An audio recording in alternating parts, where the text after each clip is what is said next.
Good morning, and welcome to the four pillars of self mastery, the foundation of dynamic leadership. Before we get into the four pillars of self mastery, I want to set some context, not to slow things down, but to make sure we're having the right conversation. The pace of change. The pace of change today isn't just fast, it's accelerating. And the magnitude of the pivots leaders are being asked to make keeps increasing. Habits, leadership styles, decision patterns that once worked reliably are struggling to keep up with the speed of life as we know it today. What I see most often isn't a lack of intelligence or effort, it's a reliability problem. People can perform on a good day of a good week, but under pressure, surprise, or emotional load, access to judgment, clarity, and choice drops off. That's why leaders can no longer rely on their favorite leadership style, the one that feels most natural or comfortable. Things are moving too fast, information is too widely distributed, and people are making decisions based on intuition, thin slicing, and real time perception. What we're talking about today isn't another framework to memorize. It's not about fixing people, it's about something more: self mastery, what I also call personal leadership, because a person needs command of themselves before they can reliably and predictably influence others. Now, everything I'll share exists in established research, but much of it is in silos. My focus is integration, what leaders can actually use on a bad day of a bad week when conditions are not ideal. With that context, I want to introduce a simple but robust model, the four pillars of self mastery, and show how it underpins emotional intelligence, dynamic leadership, and reliable performance in times of change. This model will later be applied in the leadership series next month. The four pillars are not just for self mastery, they also form a dashboard that you can use to gauge the current state of your team, especially in times of change. Now, let's start with the four pillars.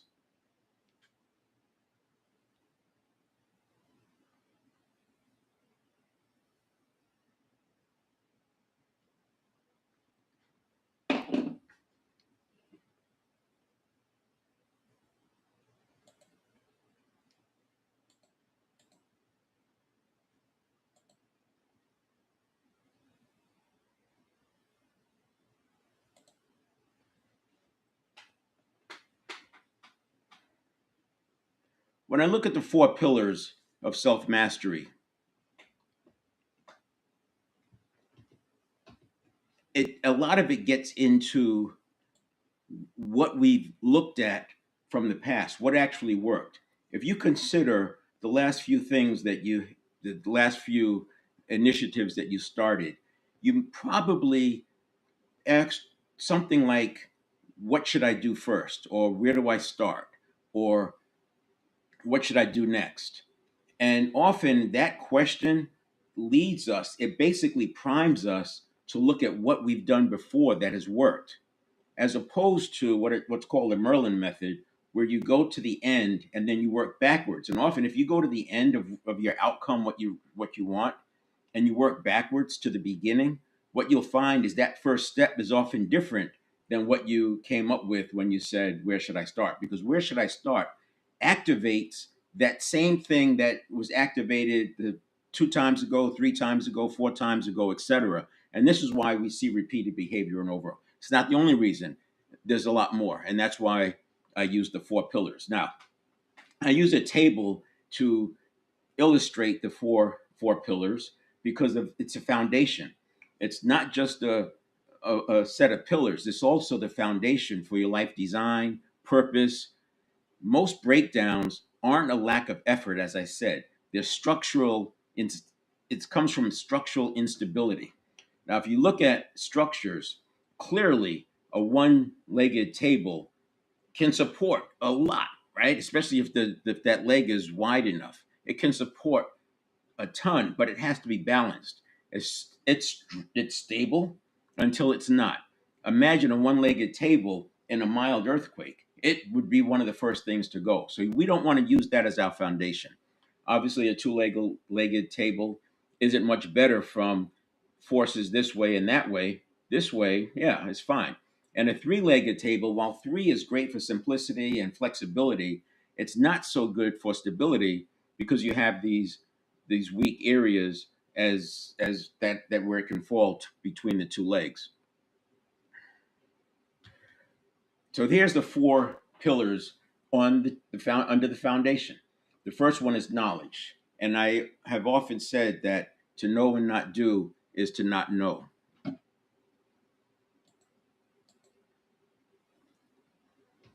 And while that's not exactly accurate, it's essentially the experience, right? If you know something but you don't use it, it's not much better than not knowing at all.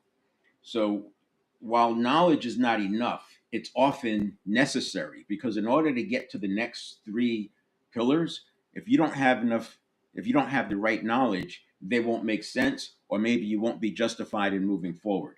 The second one is habit mastery. And I get into habit mastery because without understanding the anatomy of habits and how they're structured and why they are what they are, it's very easy to believe that things are not available to us or that this is the same or I've tried that and been there, done that, it doesn't work. What I'm telling you here, what I'll tell you here today in habit mastery is there's a system that underlying all habits and the formation of habits initially, those habits that were formed from age 0 to 7. There's a structure in place, and that structure can be used to reset your habits. That's an important piece of information, and it's what enables us to then go to the next two pillars. The third pillar is state mastery. While I talk about this structure for habit mastery being a reliable process that you can use again and again, even on a bad day of a bad week, it does require you to have control of your state, mastery of your state. And that's why I put that third. If I put state mastery second, then we would say, well, there's only so much I can do. But once you understand the structure of a habit, you'll also see, oh, wow, I was going after my state change or my state mastery the wrong way. There is a better way to do it. And I don't mean to say somebody's right or wrong. What I'm saying is that there are paradigm shifts that are underway. Some of them are quite far along. We're just not aware of them because it's still sitting in the research lab. But those paradigm shifts have enabled us to see things about the brain that we didn't know just 50 years ago.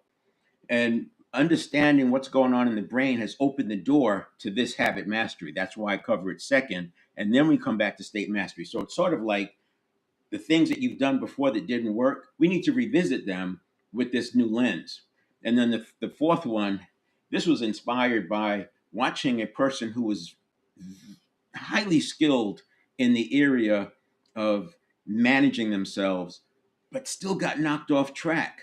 And the reason they got knocked off track was something that happened years and years and years ago, long before they were in business. And what the observation is that if you have areas where there's resentment or there's residue of some interpersonal issue, and I'm not talking about mental health here. So if I use the word little, like trauma or little t, I'm not talking about the kind of trauma that you're thinking about in terms of mental health. I'm just talking about something as simple as a kid getting their ice cream cone knocked out of the hand by a person who loves them, and while it's accidental, that person found it funny and laughed. That could be this painful moment for this child that gets associated to all kinds of things. Ice cream brings it up. Maybe going out with somebody they care about brings it up. Maybe somebody bumping them brings it up. And now you have all these associations.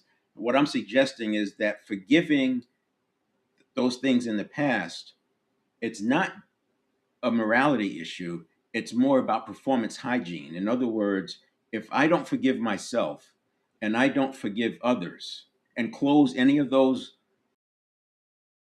open associations, then I run the thing triggering one of those past associations. So by forgiving, now it doesn't mean, and I'll get into this more when I get to that pillar, but it doesn't mean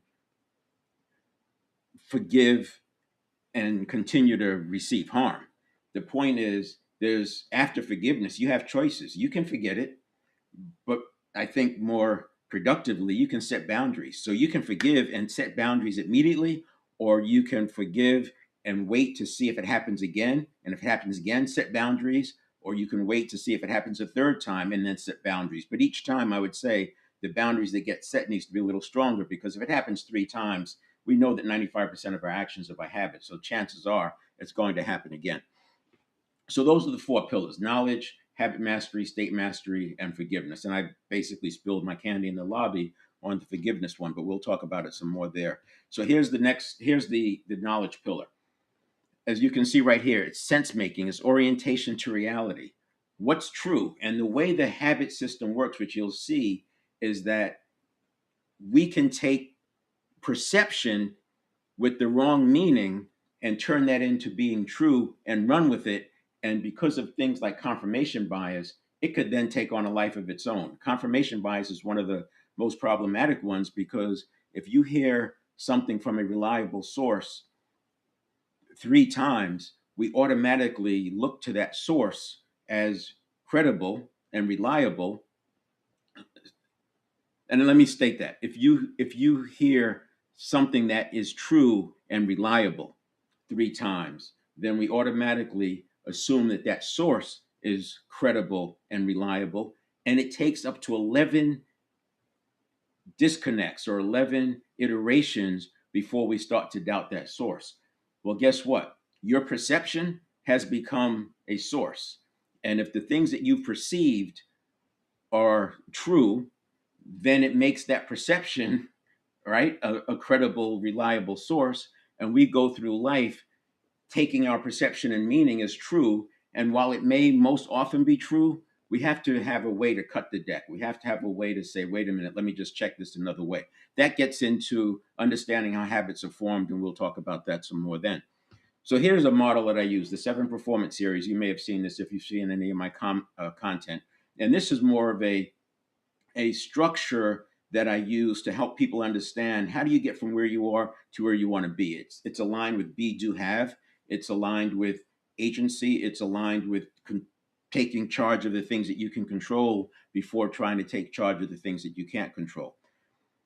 And then there's physical, spiritual, and emotional. So these are the first 3 areas. And I say that these are the ones that are in our control. You can't have agency if you don't have control of these. Now, it's easier to get control over mental and physical and spiritual. And in spiritual, I'm not talking about the spiritual realm. I'm talking about our spiritual self, our higher self, however you want to define that. You could say it's our part of us that interacts with the spiritual realm, whatever you want to say. But this is us. In other words, it's our control. We get to choose and decide if, for example, we want to live by faith. And if we want to live by faith, we can choose and decide what doctrine we want to follow. So these 3 are easily managed. While emotional you may, on an from an intellectual standpoint, say, yeah, emotional is in our control. But if you get hijacked and triggered, you don't feel like you're in control of your emotions. The emotions are running away. I've heard people describe it as, yeah, when something happens, I feel like somebody takes over my life and I can't get it back until, hours later or even days later. They take control of it and they do things and say things, and I'm not in control. Again, I'm not talking about mental health. The point is, if a person is emotionally hijacked, you don't know what it's taking them back to. And if there's a triggered event or phobia, something like that happened from age 2, 3, or 4, and they get taken back to that space, and the threat is as high. So remember, the subconscious treats threats like a tiger on the Serengeti. Most threats that we're encountering are not at that level. So to get hijacked at that level doesn't really make sense. And it puts us into fight or flight, when really what we need to be doing with agency is focus and engage. So I don't care what's going on around you. And they depict this very well in the movies. And you look at special ops like Black Hawk Down, that was a great movie. You look at Rangers and SEALs and how they function, SEAL Team 6, etc. These movies, they depict it very well. I've trained with SEALs. I've been an Army Ranger. And they essentially, in the training, they kind of break that conditioned stimulus response that leads to fight or flight, and it turns into focus and engage. And that focus and engage gives you access to your skills. Whereas if you're in fight or flight, things narrow down and you lose access to what you know and what you can do. Now, the next area, relationships and professionals. So these are obviously not 100% in our control. We can influence them, but they involve other people. Even if you are in business for yourself, there's still buyers and suppliers, right? So you these this is where things can go awry, and this is why I talk about forgiveness, because you can have this locked in. You can be 100% bad day, have a bad week, I got it. But a certain kind of relationship takes you off kilter, and now you're going down this rabbit hole that you didn't mean to go down. And the reason this is so important is because anxiety spirals definitely feel like you're out of control. They definitely feel like someone else is running the ship, driving the ship, and you're just along for the ride. And I would say this is just an observation and working with many people is that sometimes people don't want to go after that real goal, will go after that real purpose because they've been hurt or they've anxiety spiraled in such a way, and that's such a painful experience, and the fallout is so large that they don't ever want to do that again. And so they resist crossing that line into the next level of difficulty. They just believe that they're not capable. It's just who I am. And what I'll show you today is why that's not true and why you don't have to accept it. That's part of this four pillars of self mastery is that you have to let go of the past. Another thing that keeps people back is that, and it's similar, is that in order to get to second base, you have to leave first, using a baseball metaphor. And first base includes baggage that people don't want to let go of. You've got to let go of that baggage. And now, what's interesting is for years, I looked at patterns. I tried to look for what is present for these people who've had certain successes. And one of the things that showed up often was that they lost everything. One could believe that you have to lose everything in order to be successful, and it's not true. What you have to do is let go of the baggage and let go of the paradigms and let go of the beliefs that don't serve you at the next level. You can't take that stuff to the next level. As another way of saying that the problems you got yourself into, that level of thinking is not adequate to get to that next level. It's a similar concept. Now, this financial is the seventh. So you have mental, physical, spiritual, emotional, relationship, professional, and the financial is the seventh. But I also put outcome because financial is often not the end. Financial is a means to the end. And too often people get caught up in the goal of financial and it's a moving target. And next thing you know, people just get down this path of greed, corruption, or whatever, just because they're trying to fill that void that they're calling financial, but it's really something deeper. So we have to ask that question why multiple times to understand what that outcome is. And when I work with the person, I always start with purpose. What's a purpose? And people don't always have a facility to come up with what's their purpose. But what I do is I use a proxy for purpose, and that serves the us to get through here. And once we do a few laps of this, and they start getting some agency, and they're able to question their own perceptions and meaning, and check it, not to question it to just be off balance, but to just make sure that they're moving through with the right uh, perception and perspective. And once they have this agency and then they have this, it's easier for them to start looking at what's my purpose because they believe it's achievable. It doesn't have all these things attached to it, or this pain, etc. So the next one is, so that's knowledge. That comes into knowledge because we start with the seven performance areas. And that's to give us a common language because I also use it as a diagnostic tool. It's a diagnostic tool for me to see where's the weak link. And then, but because I have a common language with the client, we can talk about it from that perspective. So the next one is habit mastery. And this is huge. Now, if I just go talk to people, and again, my audience is generally speaking over 50 years old because I also have a passion for transformation after 50. And these two work together because the content applies to both. One is more about transformation, and the other one is about high performance, and those two go together. But the when I talk about habit change, people will feel like either I know how to change habits, I'm fine with where I am, or they come up with, yeah, but that's not for me. I've tried it. I've read all the books. I've done all the things. Those are two extreme responses. But either way, what it does is it gets a person to put habit change or habit mastery aside and say that's not for me for whatever reason, whether they feel like they're already a master or they feel like it's not for them. What I would say is that there are different types of habits. There are behavioral habits, and those are the ones that most people with experience have figured out how to manage. Like you may have a habit of eating chocolate candy, but when you hit a certain weight line, you stop that. I'm not going to go do that anymore. You may have a habit of scrolling on social media, but when something comes up and you need to put the phone down, you can put it down. It's not an addictive type habit, although it's a habit, and those don't really cause problems. And there's no reason, a person may not see any reason for them to go down this rabbit hole of more work to be able to solve that, because it's not an issue. But then there's the other kind of habits. And I think, so those are behavioral. The other kind of habit would be reactive. And I think these are the ones that are overlooked, because I've seen leaders with full intention get triggered and off on a bad path and making mistakes because they reacted to something that came up that they were not ready for. That is a reactive habit. That is a habit.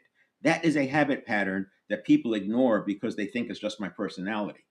And that's the next one. The next set of habits are identity type habits. And that would be like personality, identity. Those are the types of habits that cause, that's what dictates your life, right? Your personality is essentially what opens doors for you and closes doors for you. And personality, people don't realize it because we look at it as a summary. Personality, I should say, personality is a summary, so people don't look at it as a habit. But when you break down what that personality is, it's a set of elements, many, many elements, which we'll illustrate in a few minutes. So here's what's going on with habit mastery. This is what I call the 1 second model. It's part of my larger framework of the 7 step reset, which I have here. The 7 step reset are the 7 steps that apply in the stimulus response cycle. And since we have about 30,000 stimulus response cycles a day, it makes sense to understand it. Now, you may think, what? But here's the thing. If you look up how many decisions are made in a day, you'll get something like 33,000. Then you add on the piece that 95% of everything we do is done by habit, and you'll get to, okay, 31,000 stimulus response cycles. That's where I'm getting that. And I don't want to change my 95% by habit. What I want to do is reduce the number of stimulus response cycles I have per day, reduce the number of stimuli that rise to the level of potential threat, and I want to have more agency over the stimuli that I choose to respond to. And that's the 7 step reset, which I'll talk about in a few minutes. So this would be steps 1 and 2 on this side and steps 4 through 7 on this side. But let's just focus on step 3 for now. Here's what people miss. This line right here is the stimulus. This is where the stimulus comes in. Well, there's already been a pre-listening. We're constantly pre-listening. And in that pre-listening phase, the brain is trying to predict what kind of stimuli may I encounter wherever I'm going. There's a neuroscience point that if you walk through a doorway, you get a moment of calm because the brain is looking around and scanning to figure out, okay, this is a change setting, what's possible, just trying to figure out what could come in. Then you have the 1/4 second reaction time. This is the reaction time between the subconscious comes online. So if you look up what's the reaction time of the subconscious, it'll say 1/4 second. Now I use subconscious and network of neurons interchangeably because it has to map to what people are used to talking about, but I will not call it a mind because it's not a mind, it's a network of neurons. And that's part of what we're dissecting right here in this slide. So this 1/4 second is not the network of neurons waiting because it's slow. The network of neurons is processing at 11 million bits per second. This first 1/4 second, that's where cognitive biases come in. That's where priming can come in. That's where, like on those, the research that shows how people responded to a gender or ethnicity question, and that influenced how well they did on the exam, the standardized exam. That's all happening here. It's taking the pre-listening, using the initial detection and figuring out, okay, what does this mean? It's applying meaning to it. And then it hands off, it goes to the next stage, which is, okay, we have to react to this. We have to stay safe. We got to stay alive. What's the path of least resistance? This is where habits come in. This is the reactive habit. This is the identity or personality. What's the path of least resistance? That path of least resistance is not mental. That path of least resistance is neurobiological. It's neural pathways, which are made up of neurons connected with synapses. So we have 100 billion neurons. They are connected. Each one is connected to anywhere from 1,000 to 10,000 other neurons. We have trillions and trillions of connections. And these are associations because neurons that fire together wire together. So that's what's happening here. The path of least resistance is a well myelinated neuron. So myelin, and this wasn't really talked about in the context of neuroscience improvement until like after the 1950s. So this is why I say that the brain scanning tools, we didn't have them before. We didn't have them to be able to understand what's actually going on, which is why the philosophers from the last few centuries called it a mind. They called it a subconscious mind because they didn't understand that this was brain processing, and that brain processing is not mental.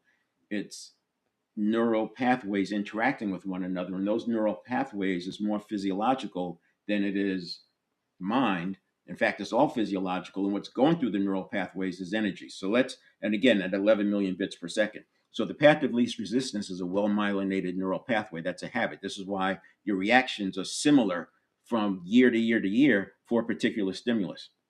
That's why your personality tends to be the same because it's a well myelinated set of neural pathways. Now, it's difficult to change myelination. You're not going to just go in and unmyelinate the neurons, but what you can do is start a new pathway. And you start that new pathway by myelinating different set of neurons, and the synapses is there connecting them. And that is done with what's called deep practice, which we get into in the workshop.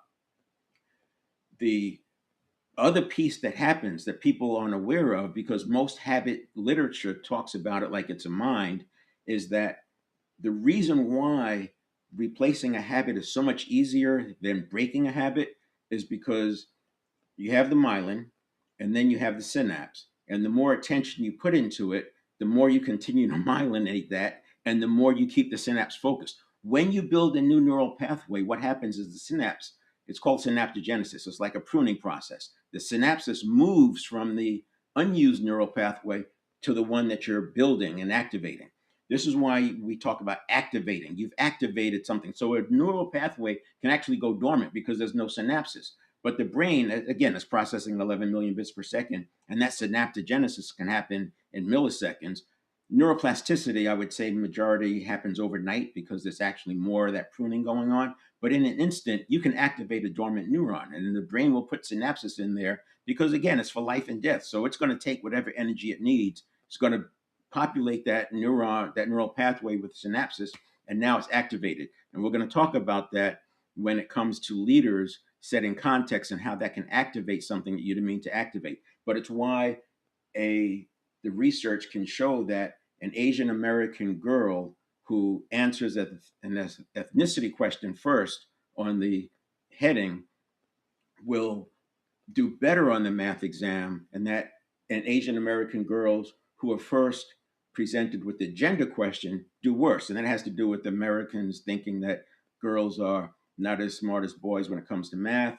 And it also, and then the other side of that is the narrative that Asians are better at math than Americans. So whichever question came first actually changes the results of the test because it got activated. And you can see how that's happening here in this pre-listening. This pre-listening is a constant. Then you have the initial detection, and then you have the path of least resistance. So all of that is what leads to that priming thing. And then, and here's the big deal right here, it hands it off to the conscious mind. So this side is 11 million bits per second. The conscious mind has a reaction time of about a half second. This is only processing at 50 bits per second. So if you just automatically take the reaction and turn it into a response, and you've done that in a very short period of time, even a quarter of a second, you've only processed, the conscious mind has only processed 12 and a half bits of information. And I'm using the data that says 50 bits per second is the processing speed. So we need at least a pause. But when a person is triggered, there's no pause. This goes right over to here. And then the conscious mind is fully engaged and it makes a decision of what to do next. That's the conscious thought. So I call this the 1 second model.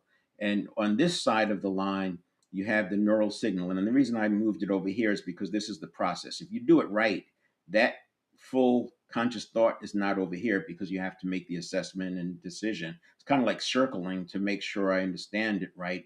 Because just like the subconscious or the network of neurons created meaning over here. The conscious mind should be checking meaning over here, and that's why I put the line there. But the point is, this side is a signal, energy flowing through neural pathways. This side is the conscious mind that actually has thought and can relate the unrelated and can design into the field of infinite possibility. Something that the neuron side can't do because it's associations, and by definition, associations are majority things in the past. You could have things in the future that if you use visualization, but generally speaking, we're talking about the past. And if you're doing something new, which is the world today, because every day it seems like something new we have to deal with, and if you're using an old template, well, you're going to get less than optimized solutions. All right, so that is the overview of the model. Now, here's what happens. So I talked about the 7-step reset. You have steps 1 and 2, that's like self development and then state management, and then steps 4 through 7. This is your response, the action. It includes emotional modulation and then return to mindfulness because we have to come back and do it again. Remember, I said 33,000 times a day we're going through a stimulus response cycle. So if we don't finish in mindfulness, we're already potentially part the way triggered for that next one that comes in, and it's going to color the meaning. It's going to change how we respond. So we want to have that return to mindfulness. So we sometimes just slowing things down will do wonders. And you can do this with breathing. Breathing is one of the best gateways to this kind of thing. This is what happens when you don't slow it down. And if a person is triggered, this is what it looks like. They're not doing any steps 1 and 2. There is no state management. There's no assessment. There's no diagnostic about what's my state and do I need to get back on track? Am I falling into a fixed mindset, get back to a growth mindset? Am I being primed to some direction that is not useful for me? None of that's happening because the conditioning, the conditioned reaction leads to the next stimulus. And that leads to the next stimulus. So you're going stimulus, reaction, stimulus, reaction, stimulus, reaction. It's not even stimulus response because it's just the reaction is the response, which just caused another stimulus, etc. And steps 4 through 7, which would be stimulus to action to emotional stimulus to emotional modulation if needed to action to mindfulness, is non-existent. So this is what triggered looks like. Now, the solution is you can't suppress it, you can't stop it, you can't change the response. It's already done. It's processing 11 million bits per second. By the time you're even aware that it's not something you want, you're already sitting in a deep hole. So what you can do though is slow down the next stimulus. You can push off that next stimulus. Now, in the moment, because the subconscious processes by in so much in milliseconds, and because it's often life or death, it's thinking that this threat is existential. What can happen is it's fighting for its life, and you try to slow it down by slowing down the old reaction. You try to slow this one down, it's not going to happen. But if you accept that most of the threats that you've encountered in your life are not tigers on the Serengeti, most of the threats are not existential, they are inconveniences. If you can get that through your head, through your mind, and embrace that, then it gives you some room to where you can, you know what, I'm going to slow down the next stimulus that's coming. I'm going to stand up and I'm going to walk over and look out the window and see what comes up for me. And that could be just something you do as a leader. You can still be listening, you'll still be engaged in the meeting, but you just stand up, walk over to the window, look thoughtful, and that's slowing things down. These are things that I've done, right? Or you can just tell the person, if you're the leader and they're reporting to you, you know what? Let's take that offline. I'm in the middle of something right now, but I'll get back to you. Let's meet in a half hour. Whatever you have to do to slow down that next stimulus, because the next stimulus at that speed is not coming from outside, it's coming from inside. And you have to slow yourself down because you are peppering, and you know what? Your subconscious, your network of neurons, it doesn't know the buttons to push, but the buttons that get pushed to get your attention are the path of least resistance. So you might as well say it knows what buttons to push. And this is I can go down the path of artificial intelligence, but that some of that is what's going on there too. It's not that it knows what buttons to push; it's that those buttons are the path of least resistance, and because neurons that fire together wire together, it's a sequence that takes off and goes running. So here is the place where I want to first look at. So what we've got is at the top, you have identity. Now, I already said identity and personality, that's a summary, and they're made up of elements. And what this is depicting is that identity is very, very much a construct. And there are a lot of elements in that construct. But the perception of people, that's what this side is. The perception that people have that its elements is very, very low. Most people don't think of identity as a set of elements, nor do they think of anxiety as a set of elements. They see them as constructs, they see them as summaries. This also shows that most people try to change the identity at the summary level. You can't change the identity at the construct of the summary level. You have to change it at the elements level. The other thing that this graph is depicting is at the bottom, I have the opposite. So if I said muscle memory, most people understand that most muscle memory can be changed, right? You can change the elements to get different muscle memory. You change the moves and it aggregates up to a construct or a summary movement. And that movement is done with a series of micro movements that have been trained. And that's where the muscle memory comes from. And the point is that muscle memory is not muscle memory, it's actually nervous system memory. Here's the aha that I'm making on this slide. The same neural pathways or the same way that neural pathways are used to create muscle memory, aka nervous system memory, is the same way that neural pathways are used to create identity, personality, anxiety, emotional regulation. And most people who are in the change behavior business understand this intuitively. They've seen this. But what they don't have is this understanding that identity is a summary or a construct. And the reason is because of what I'll show you here to illustrate it.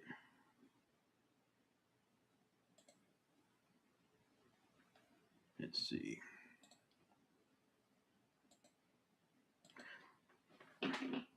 If I draw a line, and remember, think of this as the 7 phases, right? This is the 1 second model.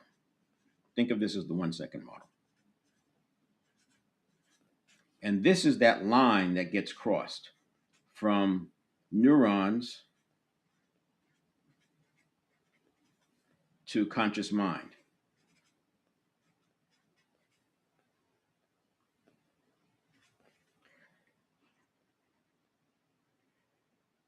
On this side, you have the construct. You have the elements that make up muscle memory.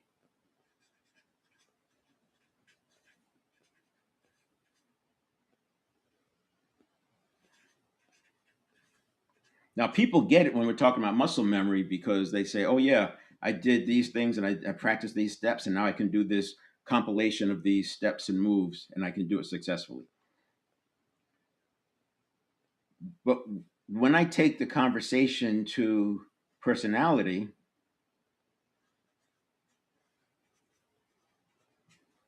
the same is true.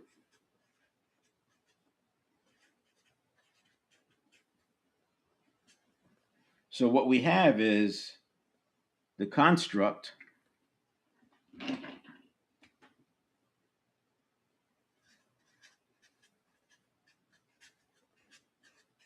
and we have the elements. So as we go through that 7 phases and we get to that line that says, okay, the the network of neurons is going to take all of this 11 million bits per second worth of information, it's going to package it into a thought that can be perceived by the conscious mind. And this is what I was talking about, where when it crosses over, it's perceived as truth because it came from inside. But remember, over here, we had meaning, we had cognitive biases, we had path of least resistance, we had meta programs, we had priming, all of that was influencing it. And we also have our state, right? Because if you are already stressed, you're more likely to have a fight or flight response or reaction than you are to have a focus and engage. So again, the construct would be personality, identity, anxiety, and it's like muscle memory. The elements, in this case, it's movements, is what are the movements. And when it comes to personality or identity and those things, there's a plethora of elements that go in here, but they're all very small associations that we can work on.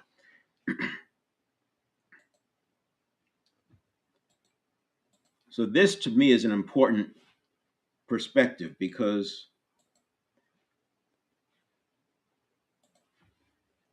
it's an important perspective because when I'm working with a person, I want to go from here and work our way up to where they see not only their own identity as a compilation of elements or a summary of elements, but they can spot the elements in others. Now, you're not going to know all of the elements, but what you can do is you can know when things change, and that's the first step of mastery is to be able to spot those things in yourself and others. Now, the next one is state mastery, real time agency, maintaining access to choice in the present moment. This is where we make the difference of being able to respond appropriately on a bad day of a bad week.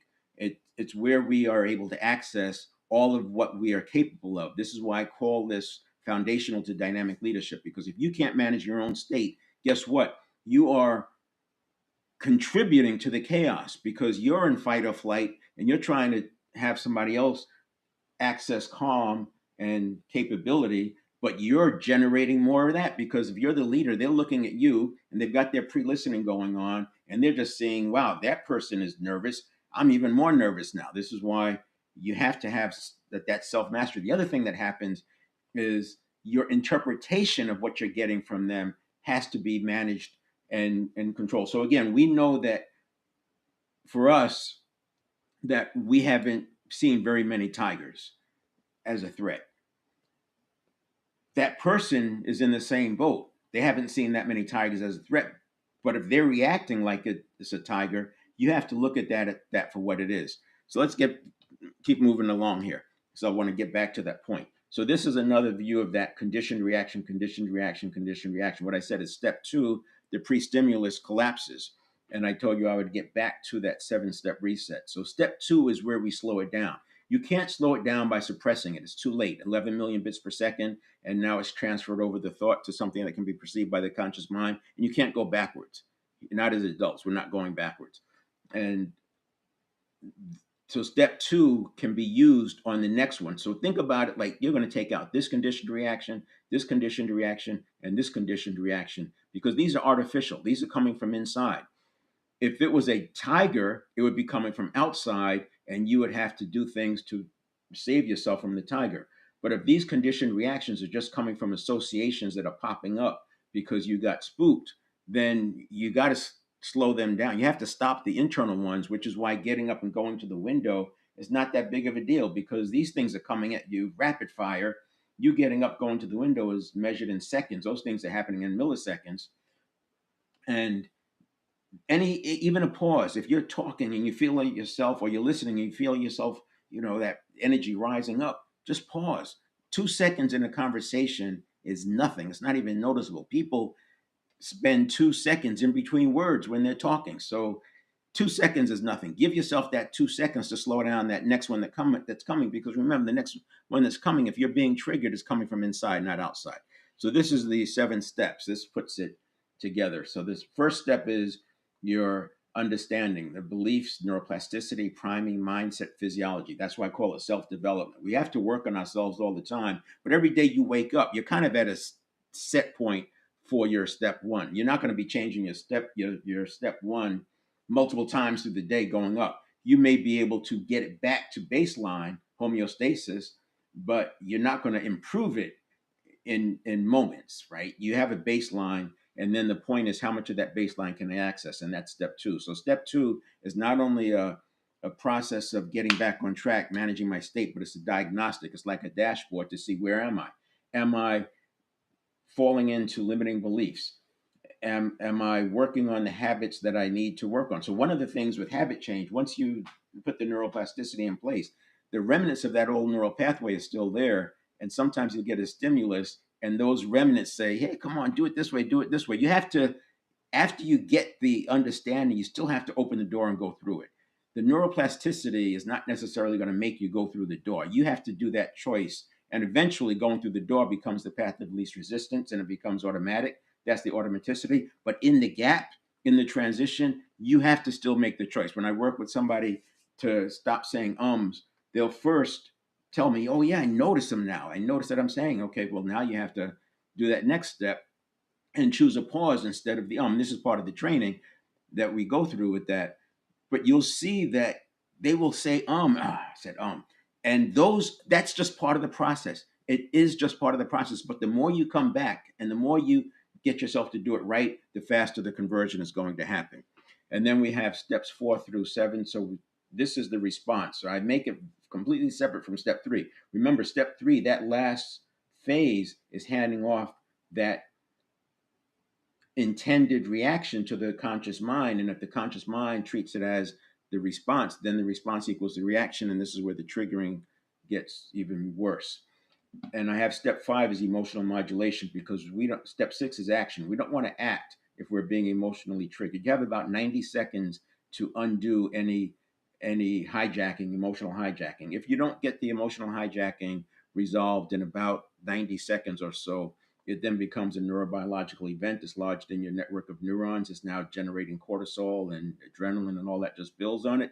But you can turn this around, and it doesn't take 90 seconds. It's just that that's sort of the limit, because after that, it's moved on, right? The subconscious is processing so fast. And so we have to be able to do this quickly and on the fly in real time, take a few, and with practice, you'll be doing this in seconds or two. And because of the positivity exercise that we put in on the front end, which keeps the threat level down. It goes from about 80% threat to 20% threat with the positivity exercise, because, like I said, there's not many tigers facing us in business. And that enables us to have fewer times where we have to actually emotionally modulate. And then you have the action and the 7th step. So this is another view of what we said, so with the little labeling on it: self-regulation, high heart rate variability, because heart rate variability correlates with willpower and discipline. When heart rate variability is low, your willpower is low, and there's more to it than that, but that's a good start. And then you have the reaction, the response, action, and mindfulness over here on the right side. So this is the agency view. And then again, another view of it. So you're getting your response, you go to the next one, you go to the next one, 30,000 times a day. So when I'm working with a person and I'm going through the 7 performance series, the first thing I want to do is get this in place. I have to get this in place so they're getting back to a calm pre-stimulus, because it's very difficult to move the needle if everything we talk about is triggering internal reactions. And this could take weeks to get this to where it's manageable. And again, another view. So the conditioned reaction and handoff to conscious mind. The first 500 milliseconds or half a second is the conditioned reaction based on past experiences and habit patterns, which is the path of least resistance. Left to its own, is going to hand off to the conscious mind a summary of that based on what it came up with. And that's where we need to fill that pause in from an automaticity standpoint. And here's the slide that I wanted to get to be able to talk about how this works with respect to leaders. So here's that pre-listening. This is the same model as I showed you before, but it's this full 7 phases. You have pre-listening, then the stimulus comes in, initial detection, rapid appraisal. This is where your priming is going on and your cognitive biases, and then the path of least resistance is happening here, and then the reaction formation is built. So this is your half second. That's what's going on in the half second reaction time of the conscious mind. And to put it in perspective, just so you have a reference point, cats have a subconscious reaction, a network of neural reaction of about 80 milliseconds, so less than a tenth of a second. In fact, it can be as low as 50.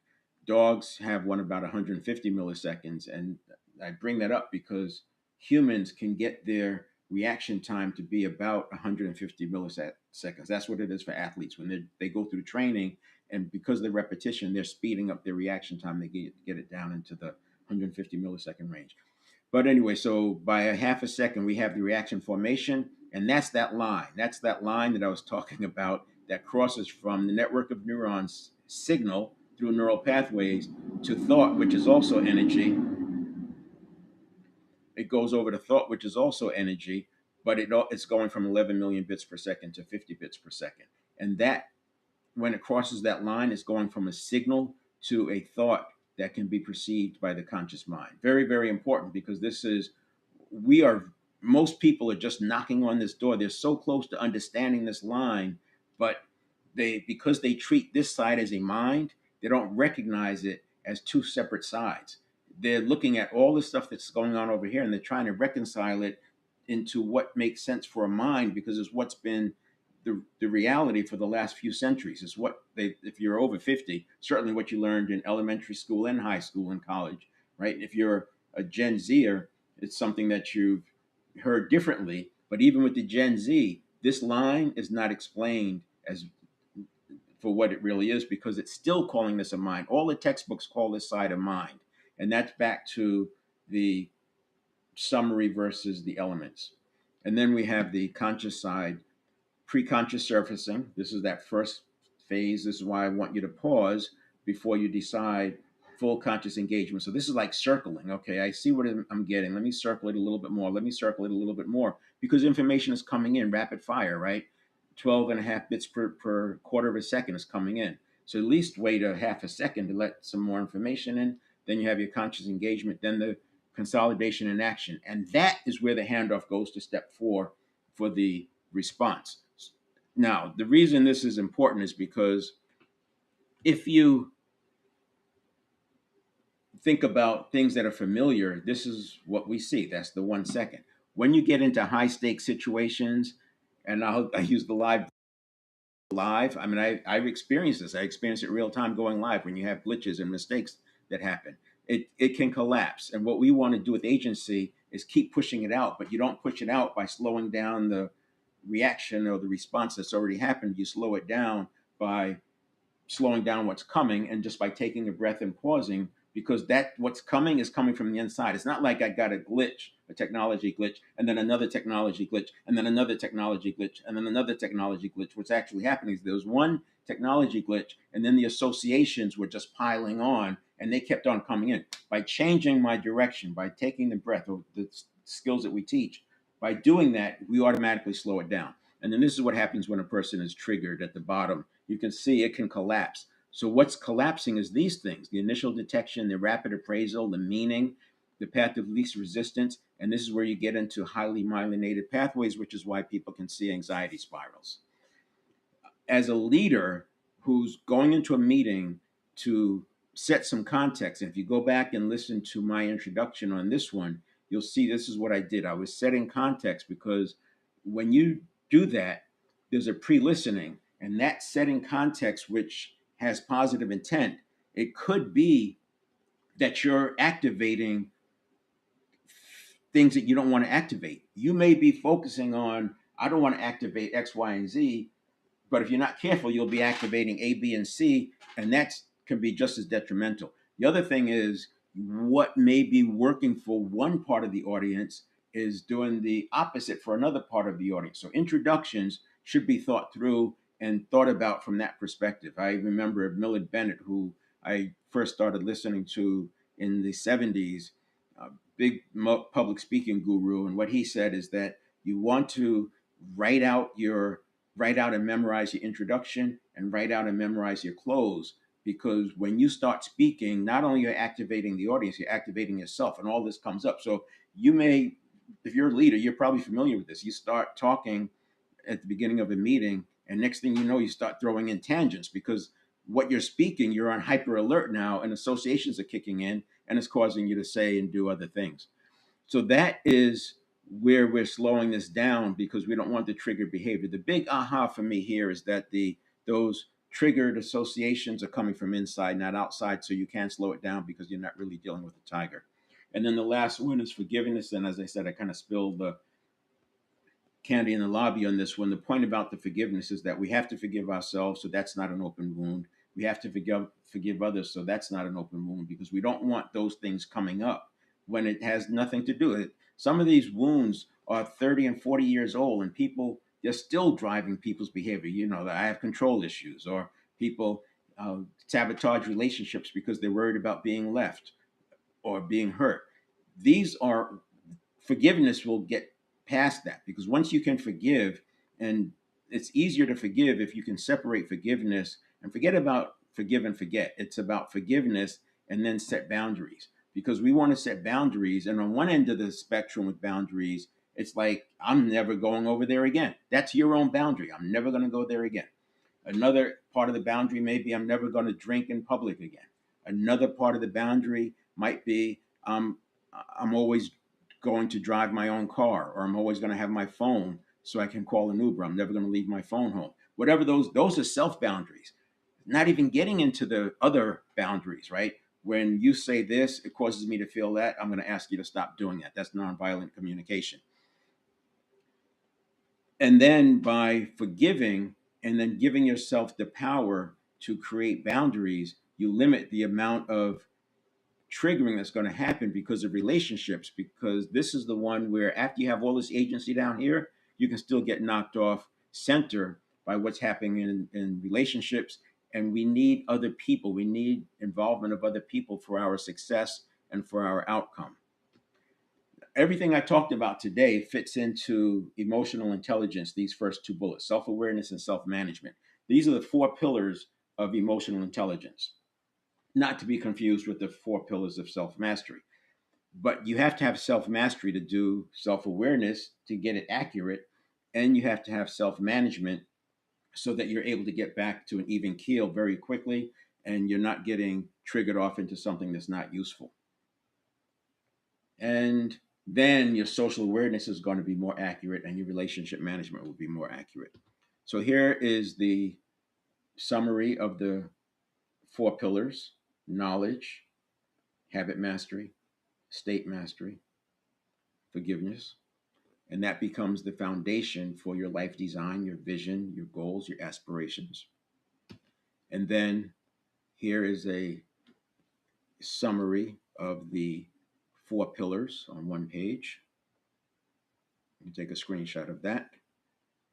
And remember, this model is not just something that I use as a roadmap, it's also a dashboard so I can see where people are. As a leader, you can look at your team and see where they're breaking down, right? If a person is tired and they're low energy, you know they're going to be more prone to fight or flight than if they have positive energy. You can see if people are fine and then a certain person comes in the room and things turn around.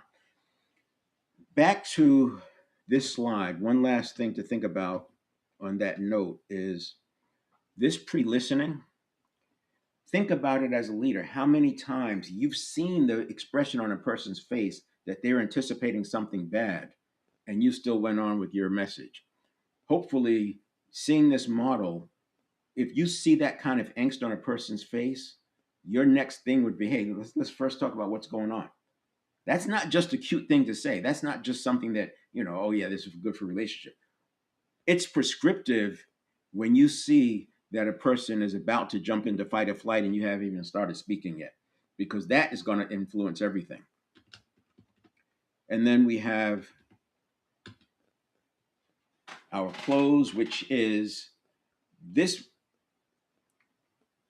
four pillars of self mastery is foundational to dynamic leadership, because you can't execute on dynamic leadership if you don't have self mastery. And as I've stated many times, that self mastery is not necessarily about dealing with the external stimulus that's coming in. It's about being able to slow down that internal stimulus that's coming from yourself from past conditioning. So that's where we are.